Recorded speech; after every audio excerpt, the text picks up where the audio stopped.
First of all, thank you guys for going outside to take the photo with us. And now that we're all back in, I'd like us to get started. And in order to kind of make this process easier for all of us, if each of you will just tell us your name and where you're currently employed, and then we'll kind of start the discussion. I'm Rudy Raines. I'm the media specialist for the West Virginia Department of Agriculture and Commissioner Walt Holman. And I'm formerly a television news reporter from WCHS TV in Charleston and former executive director of the West Virginia Sheriff's Association.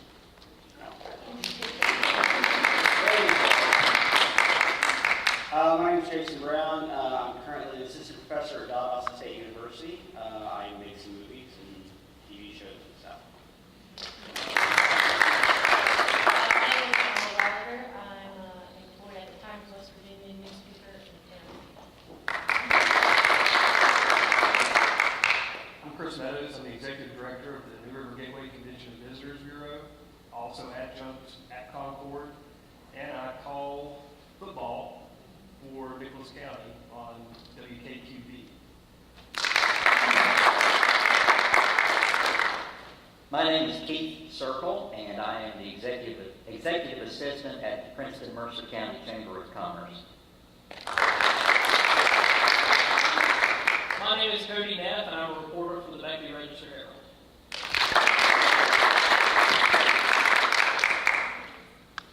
All right. Would each of you like to tell a little bit about how you got the position you're currently in, and maybe about the day-to-day work environment?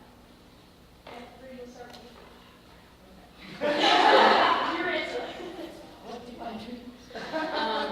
Well, as I said, I work for the Department of Agriculture. If you want to say that, I'm not getting paid. But Commissioner Helmick, he is one of only 12 agriculture commissioners that are elected by the people in the United States. West Virginia is one of 12. But I really enjoy working for him. Basically, I do all of our social media right now. As you can imagine, farmers are not exactly in tune with social media right now, so we're working to kind of educate them, also with Future Farmers of America, work a lot with younger kids. But I've been out there doing, basically your Facebook, Twitter, Instagram, things like that, trying to grow that, as well as writing our press releases, doing some television interviews for the commissioner when he's not available. He travels a good bit, obviously. So I've really enjoyed that. It's kind of, it sounds odd to say I got a communications degree from Concord. People say, it doesn't sound like you do communications, but every one of my jobs has been very communications oriented. I was a lobbyist for the Sheriff's Association and their executive director, and that was constant talking to people and good communication skills. And obviously, anyone could think broadcast journalism is communications driven, so I did that as well. And on the side, I still do sports reporting for the regional sports network, so communications has been absolutely present in every single one of my jobs. And I probably stop talking, I'll move on. You're doing good. I currently am assistant professor at Austin State University, where I teach TV and film. Luckily, they let me teach. There's enough of us that I get to teach just producing, which really is what I feel like I learned here at Concord. When I got here, I was a transfer from West Virginia State. I came down here because I wanted to be closer to. I had no idea what I came down here for. But I'm glad that I did. I got down here and I got put on the Concordian, and when in my day, we literally printed out the pictures and printed out the articles and pasted it on 11 by 17 paper, ran it down the hill to what used to be Whitehall, and it was like this massive mimeograph. And at the time, I was working for the Register Herald. I was answering phone calls on the weekends for football games, and when you're around the newspaper business long enough, you start figuring out how much things actually cost. And I remember coming to Dr. Berger. I don't know if you guys know Dr. Berger. If not, you need to. Okay, yes. I said, well, why can't we make an actual newspaper? And he said, if you can figure it out, do it. And that has sort of been my career trajectory since then, is figuring out what I wanted to do and finding a way to find the money and people that were interested in that and aligning our interests to make that happen. And the great thing about being here at Concord is that sort of put me on that path. Now, you know, I produced this movie, I guess some of you will watch later. I produced a feature film with some guys in Huntington. If you guys don't know, there's a great project out of McDowell County called the Hollow Project. I helped connect them with the Western Humanities Council and helped write the grant they got for $20,000 for that. So what I've been doing along with the teaching part is just trying to figure out what do I want to do and how do I make it happen. And being able to make the Concordian an actual newspaper as opposed to a big newsletter was the first thing that sort of made that happen. And every day since then, it's just figuring out what the problems are and figuring out how to solve them. Thank you. I'm a multimedia journalist at the newspaper, and what I do, what that contains, I guess, would be I write for print, I write for online, I take photos, I edit photos, I take video, and I edit video. All that in one job. I was actually their first multimedia journalist, which is kind of funny because whenever I was at Concord, I only took radio workshop and TV broadcast workshop. I never was in, now I'm working on a newspaper. But Concord taught me how to be diverse in that sense, and it's paid off so far. I mean, but here I was doing a lot of sports, and now I'm in news, which is like the opposite. But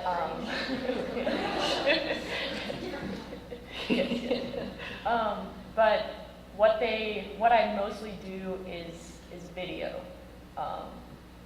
The newspaper didn't have anyone that did video, and they saw that since they didn't have an online presence, they were starting to go downhill. But now that they have an online presence and they have video with news and with sports, we've seen an uprise in our readers and our online viewers, so it's fun. I like it. Chris. Well, I'm Chris, and I'm the director of CVB, and everyone pretty much asks me what a CVB is, and when I go through it, it really has nothing to do with being an executive director of any sense. I handle marketing plans, so I work with TV, I work with radio, I work with print. I'm always needing graphic design work in what I do, and I essentially just promote tourism, so I do a lot of marketing. At the same time, I do a ton of press releases. I handle all of our social media. I'm out taking pictures. It seems like that's kind of what gets the most response. I write commercials, I produce them. All of that I learned right here. Before I did this job, I worked for ESPN, and I covered WVU football and NASCAR pretty much exclusively, and it was a ton of fun. I ran around all over the place, but there's not a whole lot of money in it. So just keep in mind, with what you're doing, make sure that you love it, because the money comes later. You're going to start on the ground floor of everything and make your way up. So just know that, and this is what you put into it, and what you put in here is what you're going to learn, and it is what you're going to pretty much set your work to. So if you're a slacker here, you're going to be a slacker in your job. If you put the work into your college, you're going to put the work into your job later on down the road. Well, as far as how I landed at the Chamber of Commerce, it's a long story, and I'll try to make it short. I was going to school at Concord here from 2001 to 2003, and majoring in communications with emphasis in public relations. And in my last year at Concord, I needed to do an internship, which all of you will have to do. And it was kind of tricky finding an internship, but because of my age and my former connections through businesses that I had worked with in Mercer County here, I knew a lot of people. And I just kind of stumbled into the chamber office one day, and the current executive director was an old friend of mine. The executive assistant, who is now my boss, the president and CEO, I didn't know him. However, I went in, I told Mr. Russell that I needed to do an internship for Concord, and he's a Concord alumni. And so it was on, no problem. The interesting thing was, what I did for my internship was basically contact people. I contacted all of the members of the Chamber of Commerce, of which there was about 300 member businesses, and updated their contact information and put that in our database, which is another story. So my internship was supposed to be 5 weeks. It was supposed to be 20 weeks, I'm sorry. It was, 200 hours. 200 hours. Thank you, Lindsay. It's been 10 years ago, so I don't remember. The point is, I was there 2 weeks, and the executive assistant, who is now my boss, had a heart attack and had to have open heart surgery, so he was off for 5 weeks.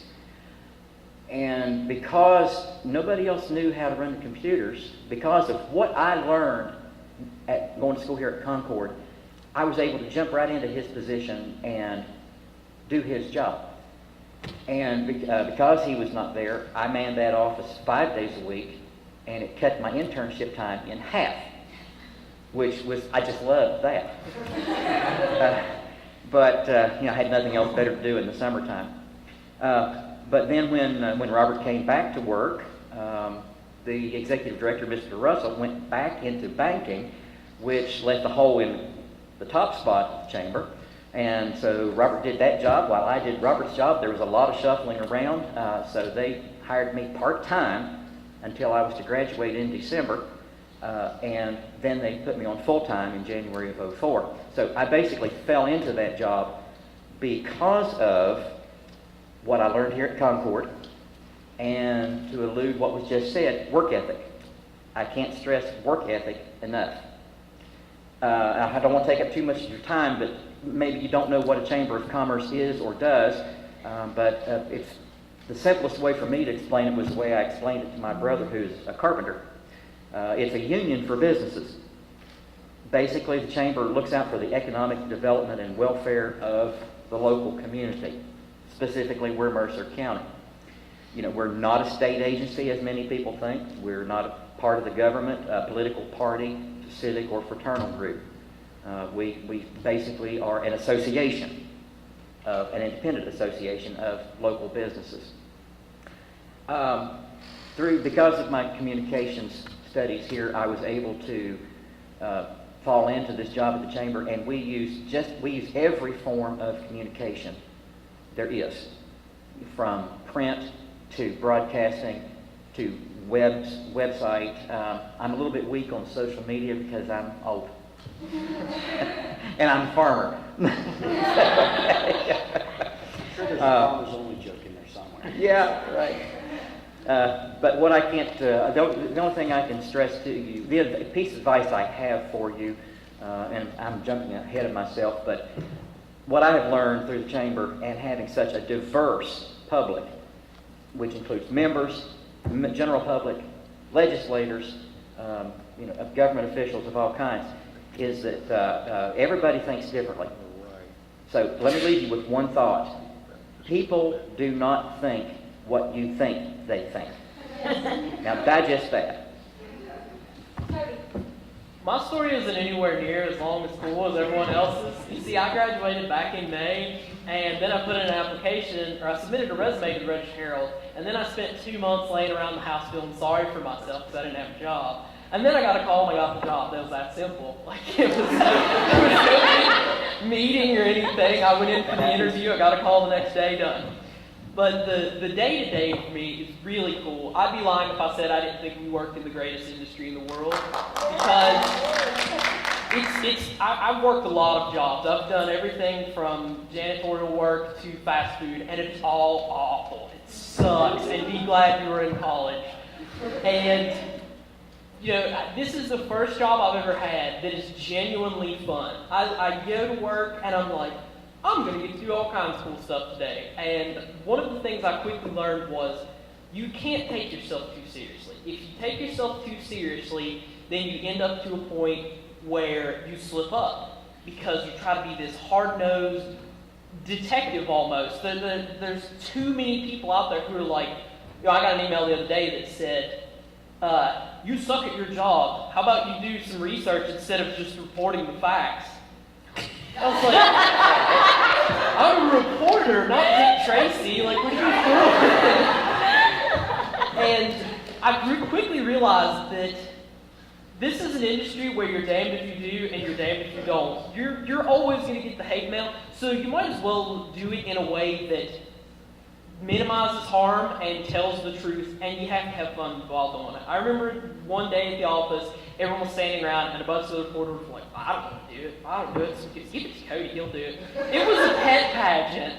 And I went to a pet pageant, and it was a freaking blast. I played with dogs for 3 hours, and it was fun. And everyone's like, I'm not doing that. I'm a professional journalist. I wouldn't do something like that. And I went, and I had a ball, and everybody else sat in the office and made calls to cops. So, really, the thing that you have to take away from it is people skills are what drive this industry. If you can't hold a conversation, then you're going to go under. Because too many people try and treat this industry as, I'm going to make a name for myself. And if you're in it to make a name for yourself, you're in the wrong industry. You're not going to make a whole lot of money, but you're going to have a fun time doing it. And that's what you're supposed to be in it for. Everyone's always said you don't get into journalism to make money. And if you try, if you try to make a name for yourself and you really try and get out there and you're like, I'm going to riffle through this politician's dumpster and get how he's out sleeping with prostitutes and stuff, you're going to make a fool of yourself and no one's going to want to work with you. The best advice I've received so far was from a veteran reporter who retired not too long ago. He said, treat each person like that, a person. Don't try and ask them questions to make yourself look good. You're going to get off a zinger, and you're going to be like, ha, I showed that guy, but then he's never going to want to talk to you anymore, and eventually you're going to get to the point where no one's going to want to talk to you. They're going to be like, well, that guy's a smart aleck, so I don't want to deal with him. So you really have to be able to say, hey, I'm going to sit down and have a conversation with this person, and I'm going to bring them out of their shell so I can get a good interview. So that's really what I've learned. I've learned a lot, but I'm not going to waste the rest of the time and be like, I'm going to talk for an hour. And we could talk forever. Yeah. We really could. The next question, I'm going to give you a 2-minute time limit. Because, we just love to talk so much. It's hard to talk. We communicate. Yes. The next question is, what skills do you think graduates going into the workforce might need for employment? What are the most important skills? Are you timing us? Not mine. Rudy. My answers are so much worse than everybody else's because I have to You know, first. this is what we'll do. 2 minutes, Cody. 2 minutes. Yes. People skills, that's a big one. You really have to be able to accept that some people just don't like journalists. For our generation, we inherited a bad rap just like so many other bad things we've inherited. We inherited a crap economy and we'll never hear the end of it. Well, we inherited a supposedly dying industry. People don't like us. They're like, I'm not going to talk to some greasy journalist. So you have to really be the kind of person who can say, I'm going to let that roll off my back and I'm going to prove them wrong. I'm going to show them that I'm not out there to make a name for myself. I'm not out there to be the next Anderson Cooper. I'm out there because I like to talk to people. I like to tell stories.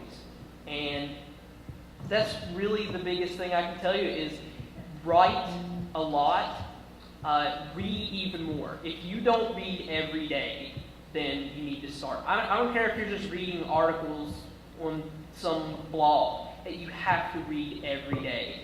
Because the more things you read, even if you don't like sports, read sports, then you become more diverse and you branch out. So I think my 2 minutes are up. I have to echo the people skills. One-on-one communications can make or break or kill you. You can't go hide in your corner office and do your job effectively. As far as what job skills or what skills you would need, my answer to that is as many as you can collect. And basically that's what I did. I put half a century of experiences in non-communication related industries into my communications functions. you can't quantify it. It's all what Dr. Berger used to call your storehouse of knowledge. When you get up to make a speech, you've only got 20 minutes to make this speech, but you've got years of knowledge up here to draw from to try to make sense in that speech. The other job skills, the main job skills, well, I guess I said it, as many as you can collect. It goes on a gradient, basically. You know this much, and you may need this much. Well, whatever position you're in, you use your skills to the best of your ability. The more skills you have, the more valuable you are to the company. You may never use these other skills. But then again, I always said, why am I taking algebra in high school? I'll never use it. Well, guess what? I do use it in the most unassuming ways, even in just when I'm playing around the house. When I'm remodeling the house, algebra comes into play. Geometry comes into play. Who knew? Never has for me. Never. That's the biggest point. How big is an acre? Doing the right thing. First thing you have to realize is you're going to be dealing with a lot of other people, so the people skills are huge. Not trying to make a name for yourself is also big. One thing that you need to realize, I don't know where that you're coming from, but in West Virginia, not everyone is going to have a college degree also.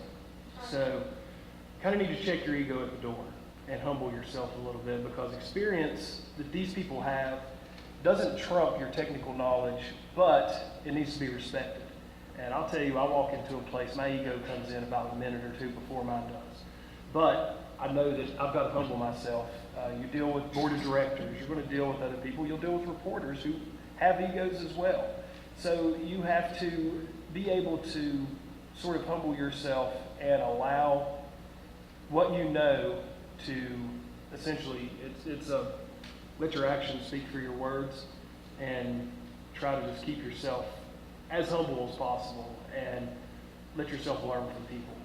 As you come into somewhere, you're going to be on in an entry-level job, so if the person ahead of you calls in sick or has a heart attack, then you need to step up and tell your boss, hey, is there anything I can do to help? I know that I don't know what this guy knows, but I can learn. And if you do that, you're going to find yourself making your way up the ladder really quickly. Another thing, real quick, in broadcasting at Concord, you have the best equipment out there. It is unbelievable, because when you walk into a newsroom or if you walk into a radio studio, their stuff is garbage, because they're out to make money, and if it works, they're going to use it, and they're going to band-aid it until it dies before they buy something new. So take advantage of this new equipment all that you can. Yay, William and Alvin. Exactly. Don't be afraid to apply for a job that you think that you aren't ready for. For my example, I graduated in 2012. In July of 2012, I applied for a newspaper reporter. Like I said before, I had never written for a newspaper. I've only done video and broadcasting, stuff like that, but I thought, why not? Maybe just this one time I'll get this job, and I did.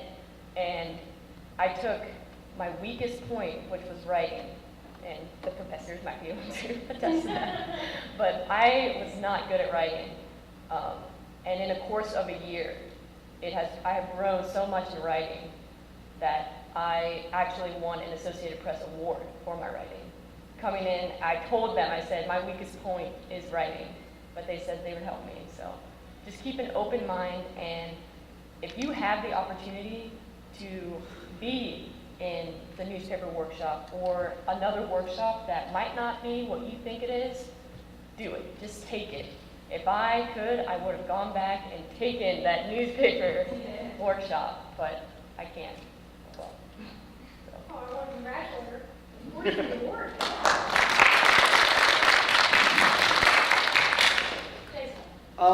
I think one of the misconceptions people have with a communications degree is that you want to talk all the time.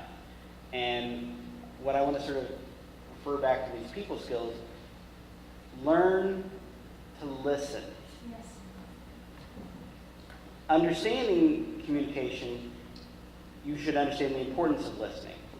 And 99% of the time, what you have to say is far less important than whatever somebody else is going to say back to you. It doesn't matter if you're a lobbyist, if you're a CVB, if you're a reporter, whatever it is, learn to listen. And when you do that, a lot of opportunities sort of pop up. So I can't say that enough. What's my grandmother used to say it? God gave you 2 ears and 1 mouth. Yes. There's a reason for that. But here's something to really sort of take into account. Be different.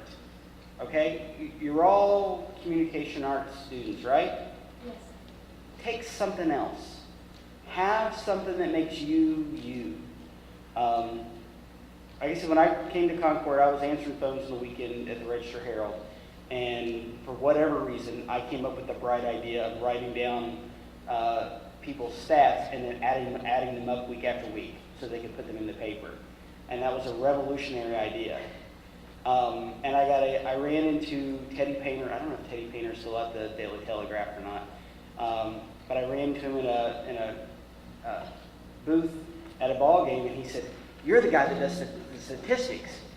We need you." And I thought, okay, find a way that makes you stand out in whatever way possible.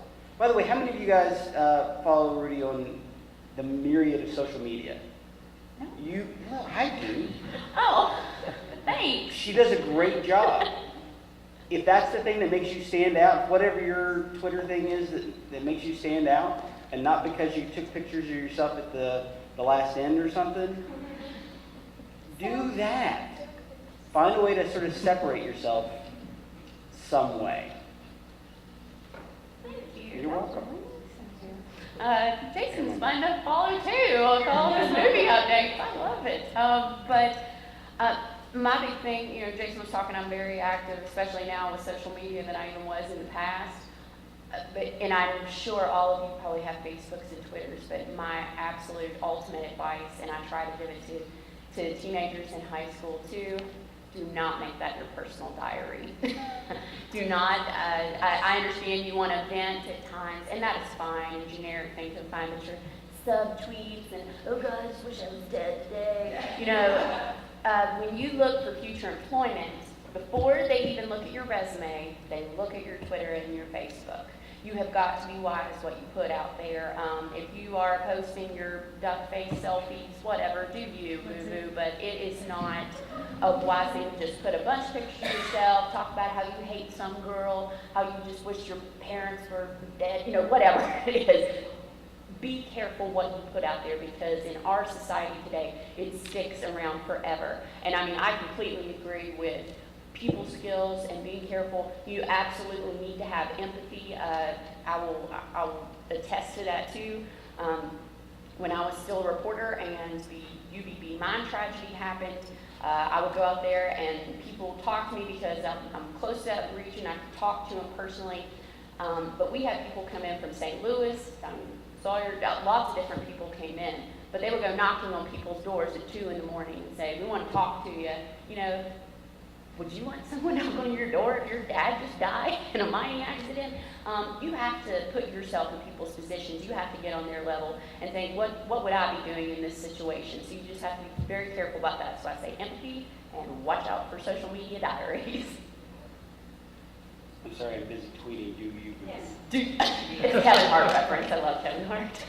And I do have to add too that Hashtag. your smartphones, if you're trying to communicate with someone face to face, it's disconcerting to have your nose in that phone all the time and them trying to talk to you. Don't do that. All right. I'd like to open it up for this last few minutes to see if there are any questions that the majors have, the current students have for our alums. So if you have a question for anybody on the panel, you just raise your hand. Go ahead. One of our television professors mentioned having a real seminar. You guys have do that so that you can have this like stand up all the other people that apply. Absolutely. Does anybody want to go? Question? Well, can I tell a quick story? Ask a question about demo reel and how important it is. Not my final semester here, but close to it. You guys know Jane Smith? Her husband Larry was teaching broadcast at the time, and he said, hey, we have an opportunity here. Do you want to take it? And there was a sub shop down on Princeton Road as you're heading into town, and they wanted to do a commercial. And they had already bought the ad space on the cable channel.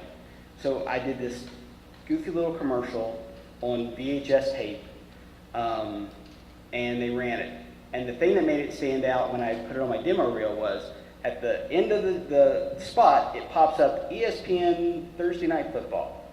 So it wasn't just that I had done a spot, it was that it was actually running. And just that little bit of thing made the difference, and it really stood out and it opened up some different doors. You guys are lucky in the fact that you guys can put things online. That's a curse too, but we had, well, I don't know about we. I had to like make VHS tapes, you make multiple DVDs or whatever else to sort of get them out there. People don't want the hard thing that they have to hold on to. They would rather have a link to something. But just like Rudy said, be careful what you put out there. You guys, while you're here, make tons of stuff and then whittle it down to the best stuff that you want to show the world. Because really, one good spot is all it really takes for them to be able to see that they want you or they don't want you. On top of that, Oh, sorry, Chris. I was just saying, are you wanting to go just into broadcast journalism, television news, like news or sports, or? The best thing I got from, I stepped right out of Concord into my job in Charleston, and the first thing that my boss told me was, well, one, I'd done my internship there, so he got to know me, but he said, Rudy, you know, I got to know you, and you had a good demo, but he said, if I hadn't known you, and you did this, your demo hit me in the face first thing. He showed me a stack in his office, and I'm not exaggerating, up to here, of DVD resumes. And he said, if they don't get me in the first 15 seconds, it's out. So it better pop and be good right at the very beginning, do something different, interview a big person, do a great stand-up, something like that. Because literally, I mean, I watched him do it before, toss them. But links are better. But absolutely, you just got to hit them in the first 15 seconds. And that's, I mean, it's actually been a national study done that the average time watched, I think, is 13 seconds for news directors. So pop it quick. I was just going to push. No one knows you better than you, so promote yourself as much as possible, as hard as possible. You know, you're your demo reel. So make sure that it's right, and everything you do, keep a copy of it. If it's bad, throw it away. But you know, that's your stuff, and make it the best that it possibly can be. We joked earlier about the fact that you're not going to make any money, ever. But part of that comes down to there are a lot of people that want to do this job. Why should they hire just anybody? What is it about you that stands out that works for them? And if you're that good, it'll show. If not, there's 100 people that want the job. When I was here, one of the jokes was you couldn't get a job at WOAY. Is WOAY still around? Okay.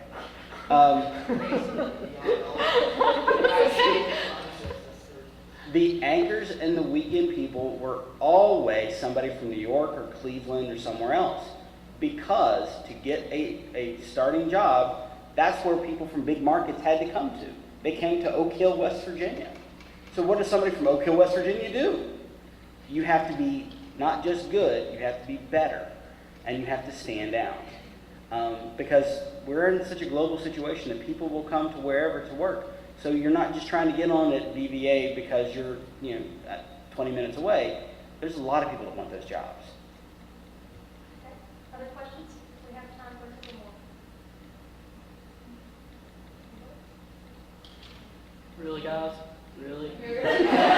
You know it all, right? Open it up. With no question? You silenced them. That is one point I wanted to make that I completely forgot. The best phrase I've ever learned while I was here and whenever I got a job is, I don't know. If you go into an interview and if someone is throwing terms that you've never heard in your life, if they're like, we paid for this project entirely with earmarked dollars, and you go, that's going to come back to bite you as soon as it comes time to write that story, put together that package, because you're going to be like, I have no idea what he's talking about. Is that even a real term? So how can I competently explain this to the public if I don't understand it? So there's absolutely no shame in being like, I have no idea what you're talking about, man. And a lot of times people appreciate that. I've had several people, like, they'll use a term I've never heard of, like, what does that mean? And they're like, I'm glad you asked, because I would much rather you ask than open up the newspaper later and be like, this quote's completely out of context because he didn't know what it means, so he couldn't even put it in the appropriate context. So make sure you're really good at being able to say, I don't know. Do you guys still have common law here? Do you still, oh, hallelujah. Know that common law, because, oh my word, if I had $1 for every time someone said, I'll sue you for what you said. Well, they can't always sue you when you have correct facts and when you say things, or you will use the word allegedly more than you can count. But common law is a fantastic class. I encourage any type of communication student to, I'm sure it's still required. Yes. Well, it should be. Thank you for that. It's so needed. angry with me over the volume of cases that I make them. Oh my gosh. It's me. I actually quote from those cases. I do I too. do. I kept my book when I still have my book. when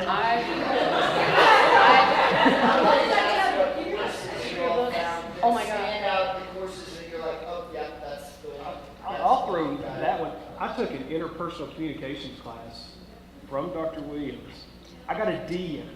I learned more in that class. I got a D in than any class I've ever done. His tests are ridiculous, but you will learn. I mean, it's no joke. There's so many things in that interpersonal class that I use today that I never thought that I would use just because of just certain theories and things like that. Like I said, I sucked in that class, but I learned more from that class I got a D in than some of the classes that I got A's in. You guys are really lucky, and I say this because I don't think you all quite realize it, and I didn't realize it until I left. You guys have great resources here, and one of the, I don't know if he's back there hiding or not, Alvin White is a tremendous resource. You should lean on him for things. I don't know why people don't lean on faculty as much as they should. Alvin has got plenty of information. You should ask him. I came back after I got my master's degree, and I taught here for a year. I learned tons from William Bailey. You all have tons of resources, and you should tap into these guys. Because when you leave here, there will be less people wanting to help you. There'll be people that want to help, but the people here seem to always be helpful, and you just ask. I still hit up Dr. Williams for recommendation letters all the time. Still As far as, a plug for some more. What we've learned in our classes, the one thing that, one of my mantras that I live by in communications, how many of you are you familiar with WIO's laws of communication? They don't teach that anymore. Oh my gosh! Okay, WIO's first law of communication is, if a communication can be misunderstood, it will be misunderstood. And the corollary is, if a communication is misunderstood, it will be taken in the worst possible way. That is a rule to live by in communication. One other thing, you're not going to be around as many talented, smart people as you are right now whenever you get out in the workplace. So take advantage of the students that you're sitting beside of. I'm blessed. I had class with Rudy, and I had class with a few other people that were absolutely, hands down, some of the most talented, smart people that I've ever met in my life. And I use what I learned from them, watching them in class and their work ethic. We had a guy from Bolivia or somewhere, and to talk to him, you would think, God, who is this guy? What is he talking about? And then after class was over, you just want him to shut up. But after class was over, it's like, God, he's really, really smart. So take advantage of the talent that's around you, because you're not going to have it when you get out in the workplace.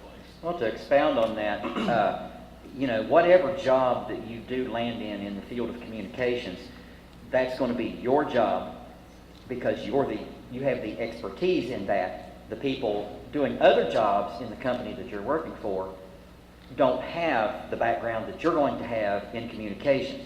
Now, you can't lord that over them because they have also learned other things. It goes back to what I said about people don't think what you think they think. And actually, that's paraphrased from people don't know what you think they know. That they don't know less than what you think. They don't know more than what you think. It's whatever you think they know or think. There's no way you could know what they know or think. Did he take your rhetoric class? I took Berger's rhetoric class. But you can't assume that the people around you in the workplace know as much as you do, and you can't assume that they know less than you do. That they just know different. And so, your job will be the communications part. Let me say this, and I think I'm probably the negative voice up here in the panel to say this. Don't get a job. Go make something happen for yourself. As communication students, you guys, one of the things that I've seen out of other communication students, and I remember myself, is that you're learning how to learn more than anything else. And when I look at people who have business degrees or education degrees, they tend to be more stuck in that pigeonhole. And if you're in that pigeonhole is going to put you in a place where they're not going to pay you very, very much money and you're going to be kind of unhappy. Bust out of that pigeonhole and do you, boo. Whatever it is, there's a lot of opportunities. When I left here, I worked, like I said, I worked at the Register Herald, I worked at the Daily Telegraph, and I said, forget this, and I found some people, and they gave me some. Jim Justice gave me a little bit of money, and I started a statewide sports magazine, which ultimately failed, but that was my fault. That wasn't them. But that opportunity led to all kinds of other things. And what it taught me was, if you start waiting for other people to give you the opportunities, they've got plenty of people to give them to. Make your own opportunities. Because when you do that, you have control of it. And at the end, you're the one that gets to determine how successful it is. And Jason, I don't consider my job a job. I have a task. No. They have class at 11, so. Okay. What? You mean we're not the most interesting people in the world?